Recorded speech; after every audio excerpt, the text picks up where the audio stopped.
For years, people called out to the universe. This week, Pixar called back by releasing the official trailer for the latest feature, Elio.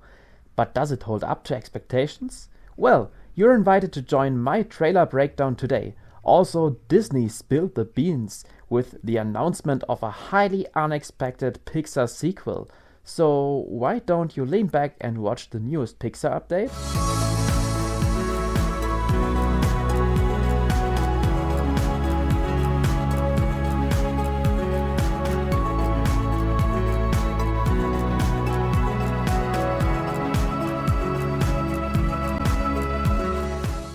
If you pay some attention to movie news, Elio may sound familiar. In fact, the first teaser trailer was released in June of 2023 when Elemental hit theaters. However, the film faced a major delay from spring 2024 to June 2025 and was again postponed by a week to its final release date of June 20 to avoid competition from the live-action remake of How to Train Your Dragon.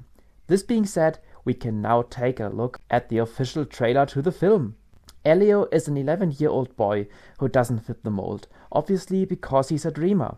Hence, he doesn't have any friends and aspires to be abducted by aliens. The latter wish comes true eventually, and Elio teams up with Gordon, an alien monster. This one is an underdog too, because he's the complete opposite of his father, Lord Grigan, who wants his son to become a war machine in order to help him realize ultimate control over the universe. First of all, I'm a huge fan of the film's colorful and vivid animation.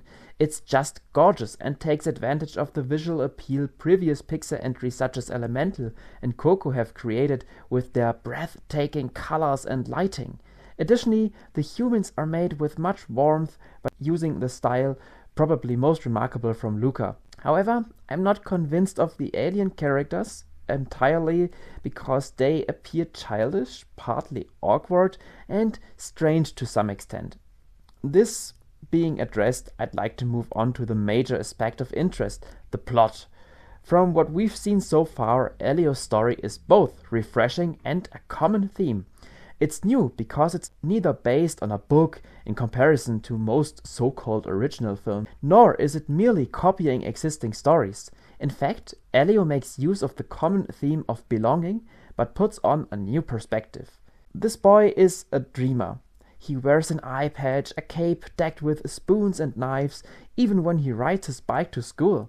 His fascination with space isn't shared by anyone else, so he feels alienated. When he suddenly finds himself in a brand new environment and quickly befriends another underdog, Elio doesn't feel neglected for the first time in his life. That's what I'm referring to as a new perspective. His journey through space may be reminiscent of a new classmate who struggles with settling into the established social bonds of the class to many moviegoers.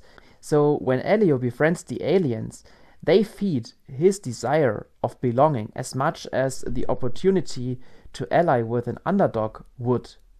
As the relationship strengthens, he soon realizes the importance of friendship and standing up for one another when his newfound mates face a fundamental threat.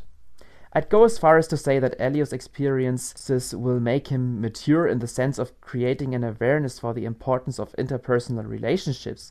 In the trailer we can see how he calls out to the universe at his aunt's work.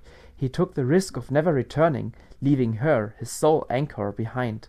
He didn't realize the impact of that step, the loss she'd feel when he's away, facing her reaction when he returns, all the worry she felt when she didn't know what would happen to him, will affect him.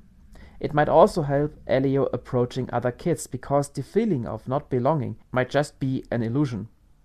Well, I may have gone too far with speculation, but Elio wouldn't be a Pixar film if it wasn't a coming-of-age story eventually.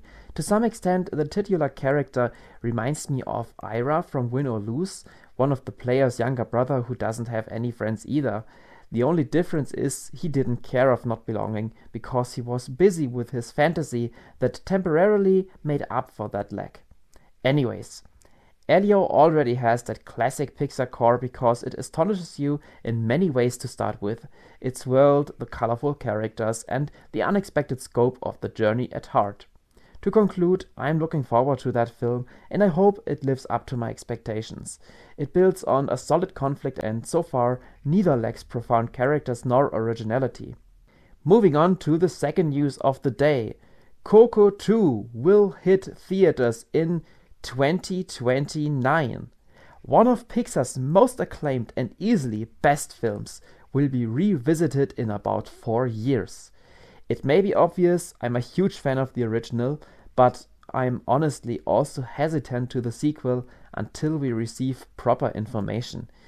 Coco is a unique tale about the importance of family, and as far as I can see, it's hard to create another wow masterpiece that lives up to the original as much as other Pixar sequels did. In the case of The Incredibles, it was necessary to continue the story because superheroes were still illegal by the end of the first film. The immersive world of Inside Out literally requested to be further explored, also because a puberty button was added to the headquarters console. Toy Story 3 is another good example of a sequel that simply makes sense because everyone would wonder what happens to Woody's gang as soon as Andy grows up. Nevertheless, we should maybe just trust the endless imagination of the Pixar folks because the studio generally never disappoints in terms of good storytelling. They've spilled the beans and we're only requested to wait. This being said, I may just conclude my thoughts at this point and leave you the opportunity to share your views in the comments. Thanks for watching this 25th issue of the Pixar Update.